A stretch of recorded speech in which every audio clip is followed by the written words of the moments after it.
নমস্কার বন্ধুরা, কেমন আছেন সবাই? আমরা ভালো আছি, আশা করছি আপনারাও ভালো আছেন। রন্ধনে শাশুড়ি বৌমার বন্ধন পরিবারে আপনাদের আরও একবার স্বাগত জানাই।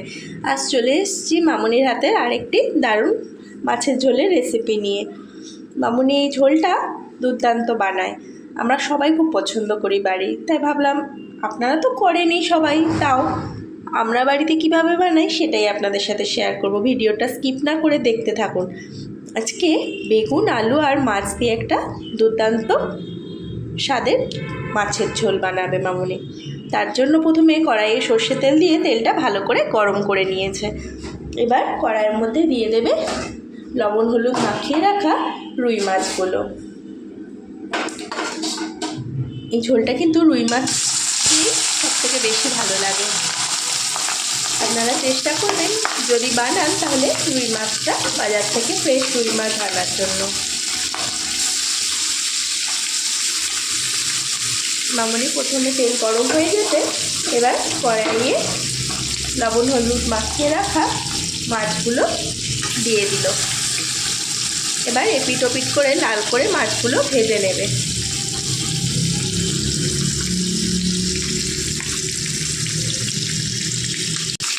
এই দেখুন বন্ধুরা, মাছগুলো মামুনি লাল করে একটু ভেজে নিল। এবার তুলে নিচ্ছে, ওই একই তেলে মাছগুলো ভেজে নেবে।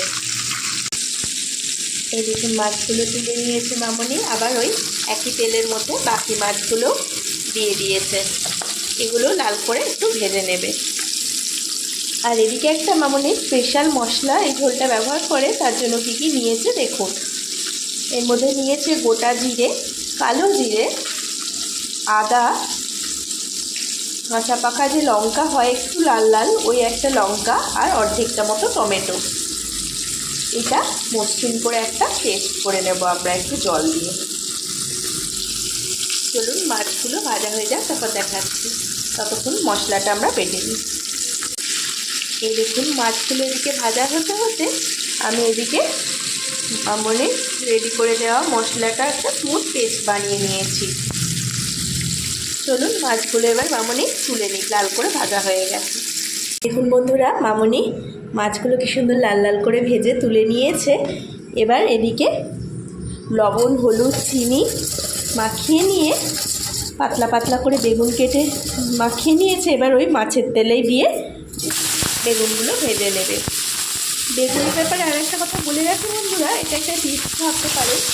বেগুনটা না দেখবেন কেটে রাখলে অনেক সময় খুব দানা বেরিয়ে যায়। বেগুনটা আপনারা আগে থেকে কাটবেন না, একদম যখন কড়াই দেবেন তার আগে তেলটা গরম হয়ে গেলে তারপরেই বেগুনটা কাটবেন, তাহলে দেখবেন খুব অল্প দানা বেরোয়, সঙ্গে সঙ্গে ভেজে নিতে পারবেন। এবার মামুনি বেগুনগুলো লাল লাল করে ভেজে নেবে। এই দেখুন বন্ধুরা, বেগুনগুলো মামুনি হালকা লাল করে ভেজে নিল। এবার তুলে নেবে।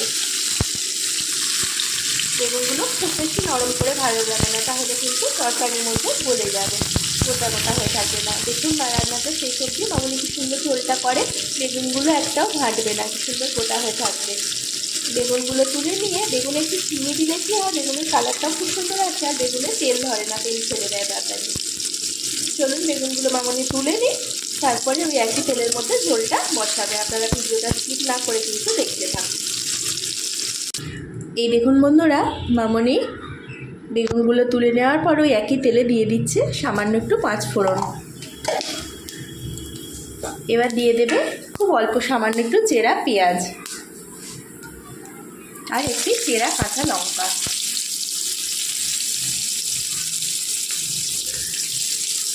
এইভাবে আপনারা করে দেখবেন, বেগুনের ঝোলটা খুব টেস্ট হয় খেতে।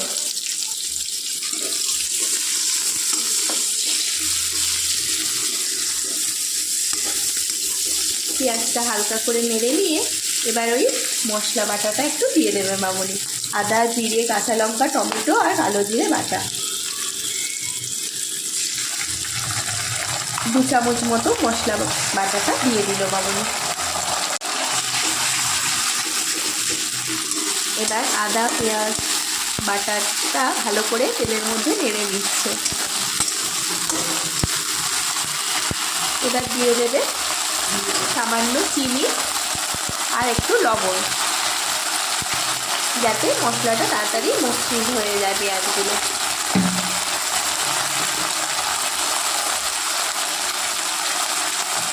দিয়ে দিচ্ছে পরিমাণ মতো লবণ, আপনারা যে যেমন লবণ পছন্দ করেন সেই অনুযায়ী দিয়ে দেবেন। আর দিচ্ছে সামান্য একটু চিনি, চিনিটা দিলে তরকারির কালারটা এই সময় দিলে ভালো আসে আর টেস্টের ব্যালেন্সটাও খুব ভালো থাকে। যারা আপনারা পছন্দ করেন না তারা স্কিপ করতে পারেন, কোনো অসুবিধা নেই।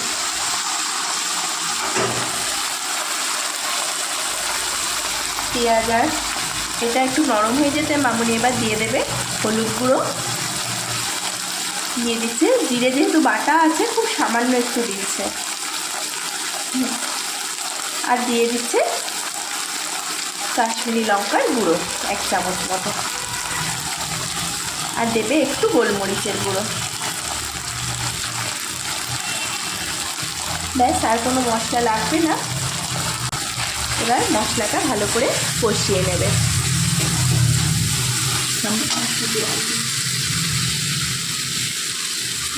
মশলাটা যাতে নিচ থেকে ধরে না যায় মামুনি বলছে একটু জল দিয়ে দিই।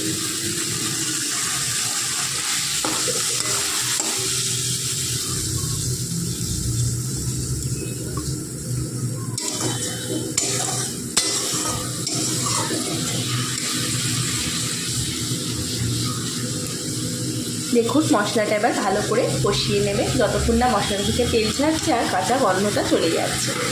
এই দেখুন বন্ধুরা, মশলাটা থেকে তেল ছেড়ে দিয়েছে। মামুনি এবার সিদ্ধ করে হালকা করে সিদ্ধ করে রাখা আলুগুলো পাতলা করে কেটে নিয়েছে, সেগুলো দিয়ে দিচ্ছে মশলার মধ্যে।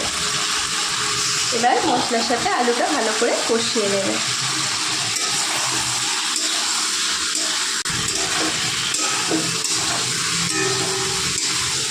দেখুন সিদ্ধ আলুটা মশলার সাথে ভালো করে কষিয়ে নিচ্ছে মামুনি।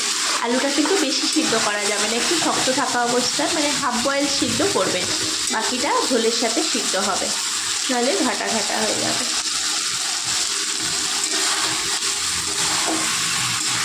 এইভাবে মাছের ঝোলটা একবার বেগুন দিয়ে বানিয়ে দেখবেন, দুর্দান্ত টেস্ট হয়। যারা বেগুন পছন্দ করেন তারা এইভাবে মাছের ঝোল খুব ভালো লাগবে, আর যারা করেন না তাদেরও ভালো লাগবে এই ঝোলটা। এবার মামুনি দিয়ে দিচ্ছে জল। আলুটা যেহেতু সিদ্ধ করা, মশলার সাথে একটু কষিয়ে নিয়েই পরিমাণ মতো জল দিয়ে দিচ্ছে। যেহেতু বেগুনও ভেজে নরম হয়ে আছে আর আলুটাও সিদ্ধ, খুব বেশি জল দেওয়ার দরকার নেই। এই ঝোলটা একটু মাখামাখাই হবে, খুব পাতলা হলে ভালো লাগবে না, জলসা লাগবে। ওই বাটা মশলাটা কিন্তু অবশ্যই আপনারা স্কিপ না করে দেখে ওইভাবেই দেবেন, তবে ঝোলের টেস্টটা কিন্তু এরকম আনতে পারবেন। আলু দিয়ে দিয়ে জল দিলেও এবার দিয়ে দিচ্ছে ভেজে রাখা বেগুনগুলো ওপর থেকে।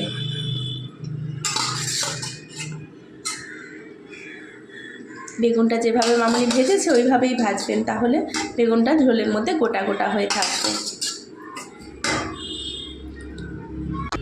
দেখুন বেগুনগুলো দিয়ে দিল।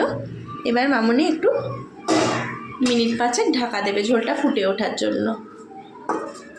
দেখুন বন্ধুরা, মামুনি ঝোলটা খুলে নিয়েছে, ঝোলটা ফুটে উঠেছে। এবার ভেজে রাখা মাছগুলো ওপর থেকে দিয়ে দিচ্ছে। এই ঝোলটা কিন্তু এই স্পেশাল বাটা মশলাটার জন্য দারুণ একটা সেন্ট বেরোয়, আর খেতেও খুব টেস্টি হয়। এভাবে অবশ্যই একবার ফ্রেশ রুই মাছ আনিয়ে বাজার থেকে বেগুন আলু দিয়ে মাছের ঝোলটা করে দেখবেন এই প্রসেসে। আর যদি ভালো লেগে থাকে আমাদের চ্যানেলটিকে লাইক সাবস্ক্রাইব করতে কিন্তু ভুলবেন না, শেয়ারও করবেন বেশি বেশি করে, যাতে সবাই এটা দেখতে পায়। এবার মাছ দিয়ে আবার মিনিট 2 জন্য ঢাকা দেবে। ওর থেকে ধনে পাতা কুচিটাও ছড়িয়ে দিচ্ছে মামুনি কিছুটা।